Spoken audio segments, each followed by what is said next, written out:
I'm trying to push up my glasses, but I don't have glasses to push up.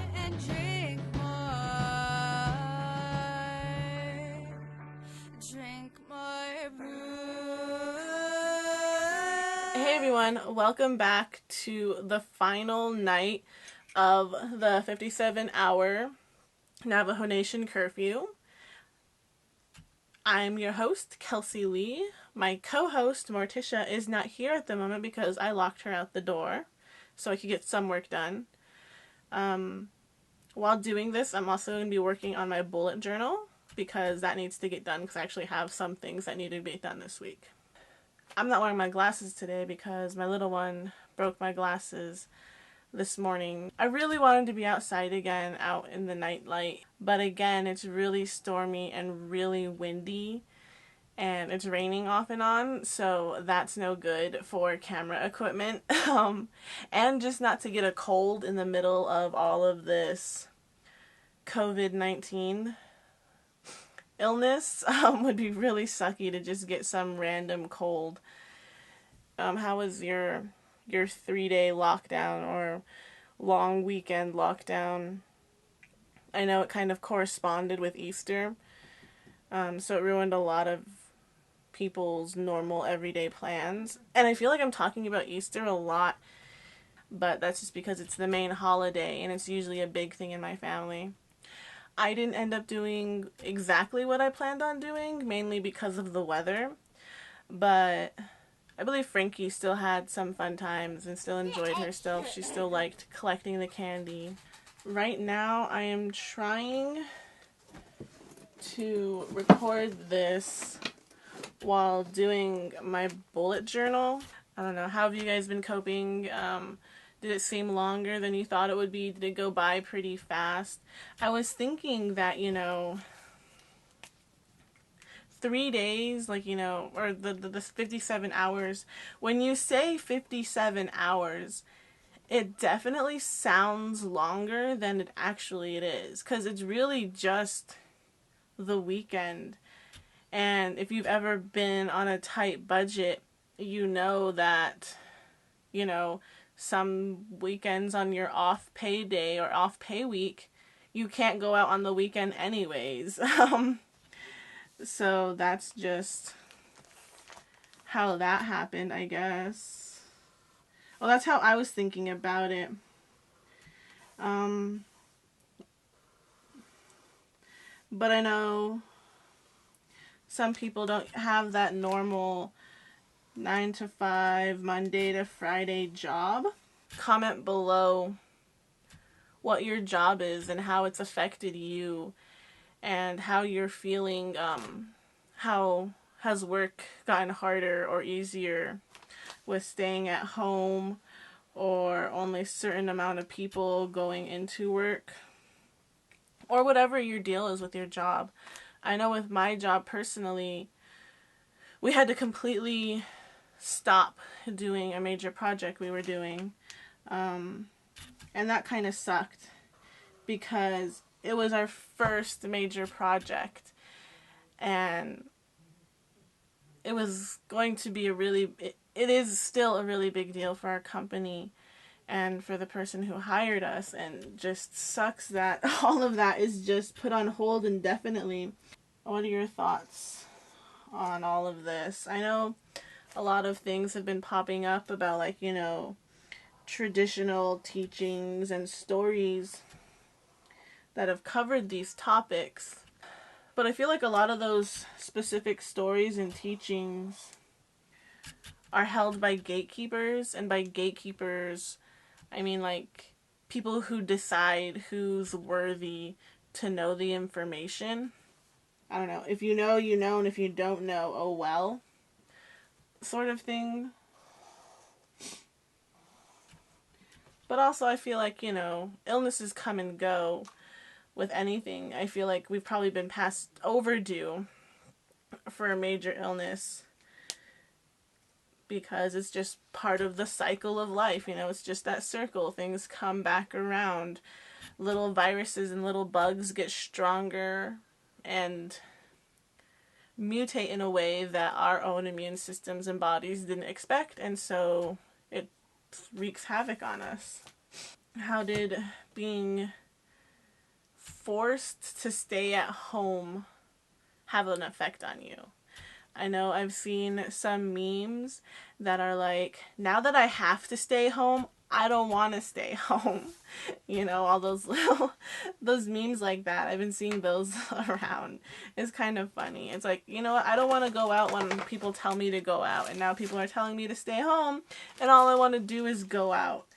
So, it's kind of that funny thing. So I actually have things to plan this week that I can do remotely over the internet. So that's good. Actually have work to do.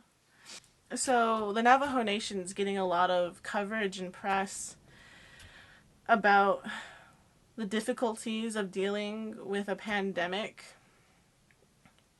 And I guess we're a second world nation, I guess, because there's always a first world nation and then a third world nation, and I feel like reservations are kind of in the middle. So I did a quick Google search on second world nations, and this is the first bit of information that pops up in the search.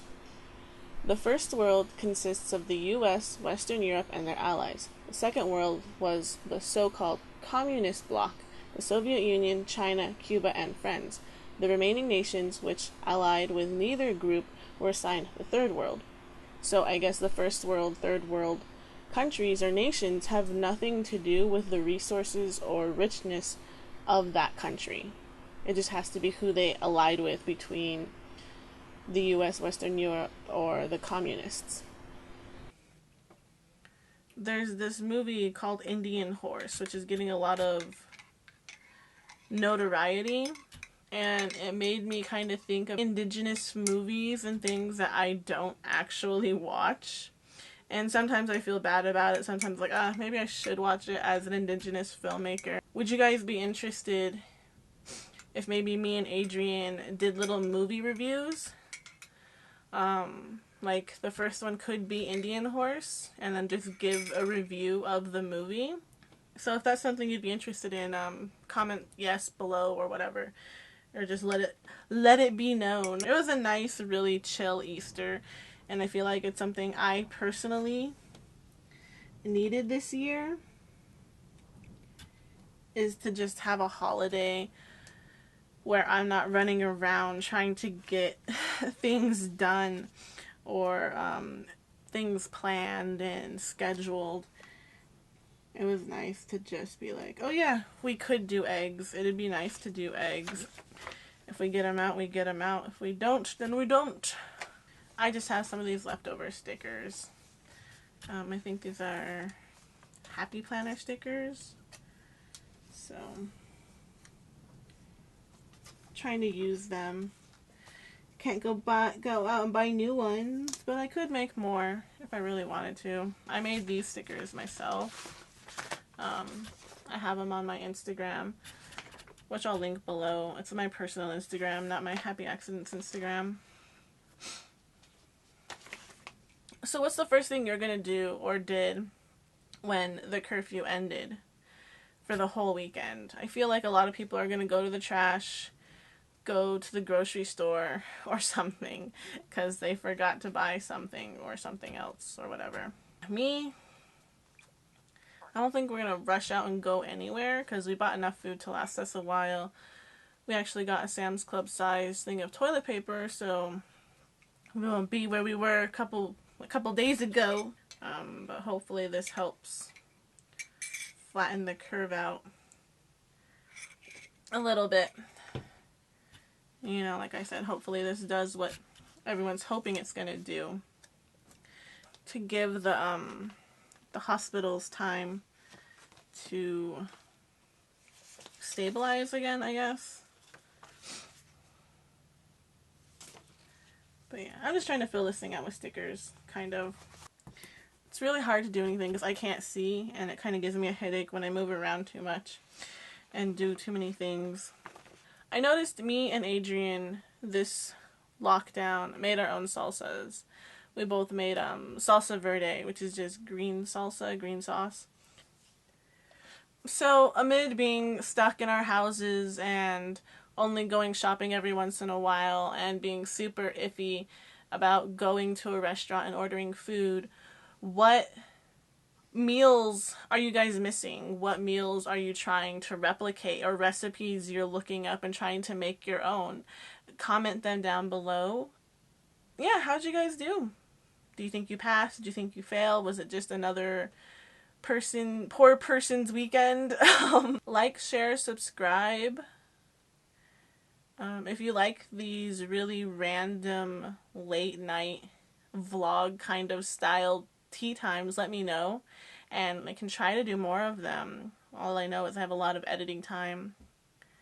But my internet's pretty bad, so who knows how often they'll be uploaded. Go net. Well, how can you be so sure that your way is the definite cure? You say just take it on faith